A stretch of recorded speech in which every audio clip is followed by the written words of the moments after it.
Hey guys, দেখো আমি উনানে বেগুন পোড়াচ্ছি। আজকে বেগুন পোড়া, পেঁয়াজ পোড়া, রসুন পোড়া দিয়ে সিদ্ধ ভাত খাবো, মানে ফেনা ভাত যাকে বলে।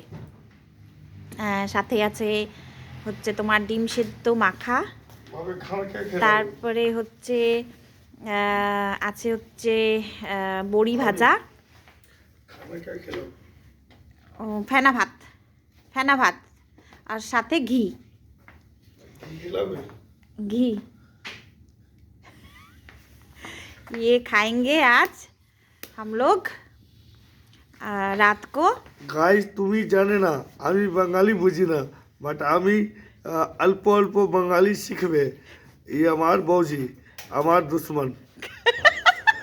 আমি हम दुश्मन है आपका? हाँ? अच्छा, আমি खाना नहीं আর मिलेगा, বৌজি खाना नहीं দুনো मिलेगा। লড়বে। ये আমার খানা দেবে না, আমি লড়বে। কি বাংলা? গাইস আমি গলতো বাংলা বলবে, মাফ করবে, বাট আমার বৌজি মাতা। आज खाना नहीं मिलेगा आपको। चलो चलो चलो